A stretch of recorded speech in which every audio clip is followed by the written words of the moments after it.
This video is brought to you by Squarespace. From your website to your online shop, build a beautiful online presence with Squarespace. Another week, another art obsession, and this time I was inspired by this silly painting I made of my cat, Mr. Kitty. I just can't seem to stop painting fields of flowers. So let's get into it.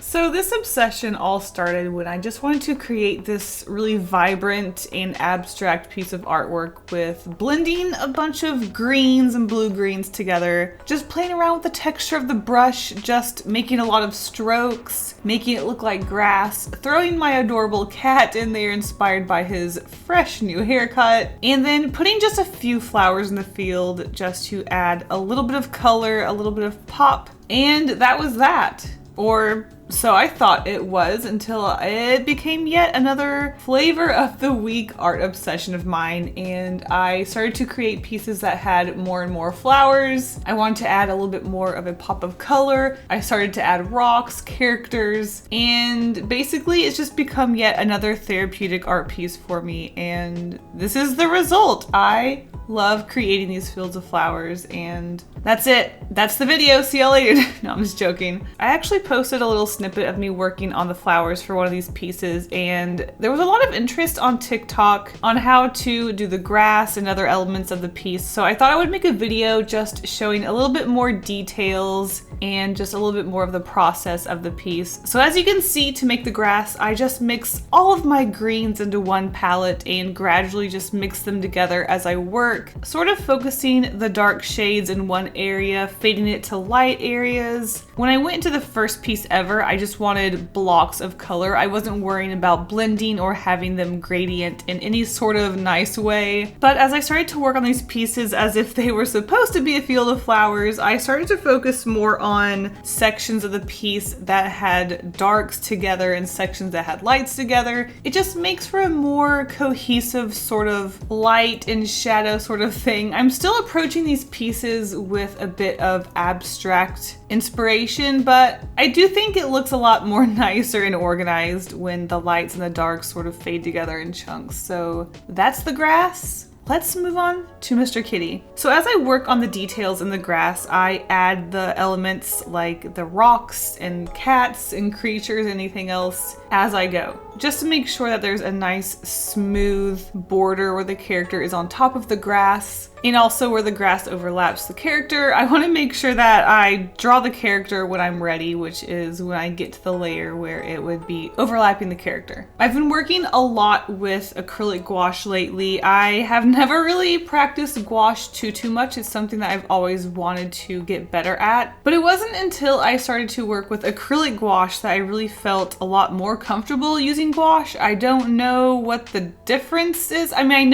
I know there's a difference between acrylic gouache and normal gouache, but the overall feel, I almost can't feel any difference, but also feel all the difference. It's very confusing. I don't know. It's acrylic gouache. And as you guys have known since the year of the crayon, I've really been enjoying bright, colorful pieces of artwork lately. I know I used to be known for earthy tones and colorful yet dull pieces of artwork, but lately, I don't know if it's because I did work with crayons or if I'm just, going through a new phase. It's not just a phase, Mom, of my artwork, but either way, I've been enjoying working bright, and this set of gouache is just so bright and colorful, and I love it. Look at all those greens, it's amazing. So now that I have my grass, I've added a few strokes for details here and there, just adding some extra texture, helping separate some of the green patches that aren't super contrasty with just adding some line work just to help them out a little bit. It's time to add our flowers and additional details, but before we do, I want to give a huge thank you to the sponsor of this video, Squarespace. If you are an artist and you don't have an online portfolio or a website, you gotta with Squarespace. Take a look at my own website. This is my own art portfolio or gallery. Select your design from one of their many templates, customize it as you please, add all of your art pieces with automatic image scaling, keeping your art looking scaled? Yeah, keep your art scaled. And of course, sell your art online. And you can do so with the Squarespace commerce platform. Head to squarespace.com for a free trial. When you're ready to launch, go to squarespace.com/KaseyGolden to save 10% off your first purchase of a website or domain. Thank you so much to Squarespace for sponsoring this video. Let's paint some flowers. So I wanted to keep the flowers very simple yet colorful, so I chose 3 colors. Here they are, and these are my flowers. This is what I call the bash and turn. Basically, you bash your brush into the page and you turn it. You spin it around, creating a perfect circle, and these are really nice to just make these little puffs of flowers. Next up is the spooky spirit. I thought this flower kind of looked like a flame or just a spooky little spirit floating there. I start off in a circular motion with a bunch of little dots into the page, keeping it textured and making it look like just a cluster of little flowers. And as I work my way up, I make the shape narrower and narrower, but also keeping all the texture. This one's really fun. Our next flower is called the Pac-Man. It's a simple V-shaped followed by a circle. It looks like a Pac-Man, and there you go. It's like a pie with a slice out of it. Our next flower is my favorite and the most iconic, the fried egg. Start off with a very simple stroke of white paint and put a smaller stroke of yellow paint, aka the yolk, in the middle, and there you go. This one is so simple but so cute. I love it. Our next flower is called just the yolk. Coming from our previous flower, we have a nice pale yellow, and I just do a bunch of dots and create these little clusters of daisies or little yellow tiny little flowers. They're just so cute and they're very good for filler, but also adding a pop of color.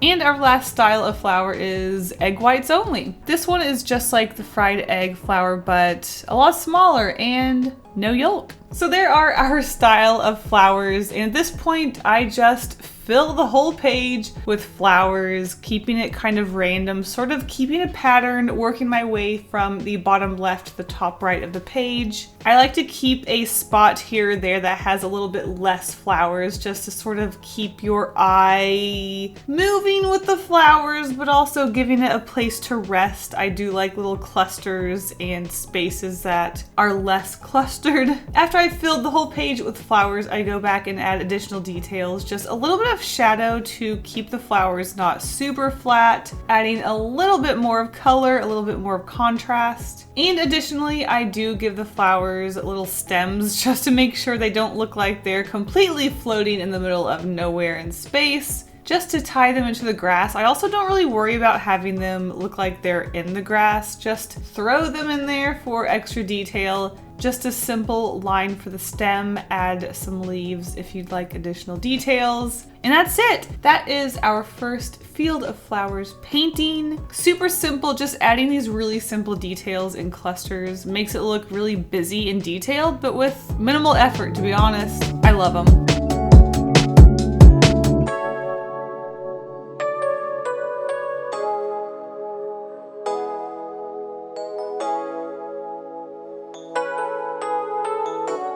So as my obsession of the week was dying down, I still wasn't satisfied, and I wanted to sort of mix it up, add variety to these illustrations, but also sort of illustrate the same idea, but a little different. So we had to leave the field of grass and we went into a body of water. Now, I did want to add a lot of florally leafy plants, so the ocean isn't exactly the best place to go for that. Maybe like a lake or a pond, a river or something, you know, somewhere fresh water. I have actually painted one of these with freshwater dolphins. They're pink, they're cute, I love them, but I was still sort of figuring out the style of these water plants that I wanted to do, and my approach with the water scene is just a little bit different. I think the focus is actually on the water and not so much the plants. The plants are nice, but I have found that keeping it a lot more simple with the water scenes is better. So my approach with the water is very similar to the grass. I wanted to keep it sort of abstract with blocks of blues here and there, not worrying too much about it looking realistic. Just add strokes, creating these little white shines on the water. I love it. It's abstract, but it also gets the job done. I think it looks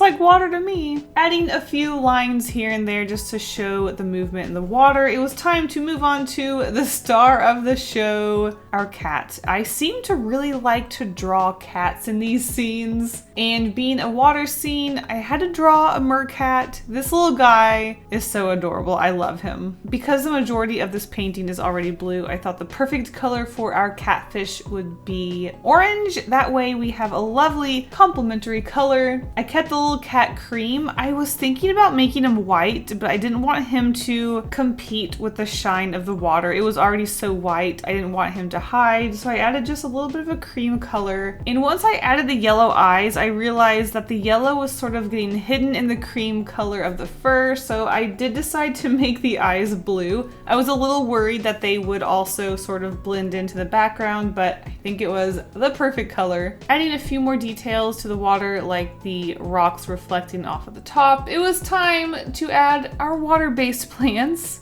Our first flower, we have what I am calling the popcorn ball. It is basically a puff floating on the surface of this water. I basically just dabbed my brush on the page, creating this fluffy texture. I think it's perfect. Again, sort of mixing a orange-yellow color to complement the blue of the water. Love it. Our second plant is the cattail, aka the forbidden hot dog. This one is super simple. I basically start off with a bunch of green lines to represent their sticks or additional leaves or just blades of grass or whatever, and then stick a hot dog on that stick. That's it. That's a cattail. They're super simple, super effective, and I love them. And because I didn't want the water scene to be too plain and I needed some extra colors here and there, we have our spilled popcorn. These are the same as the egg whites, only basically it's just a mix of our oranges and yellows to create these little pops of color throughout the illustration. As you can see, they definitely add a lot to this illustration.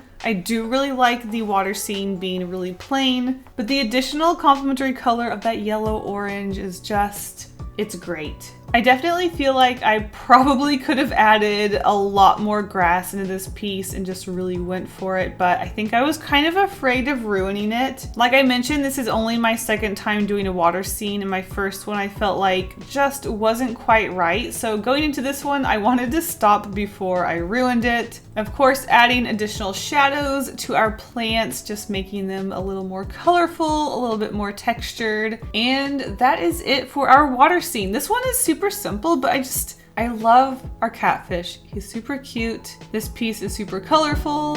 I love it.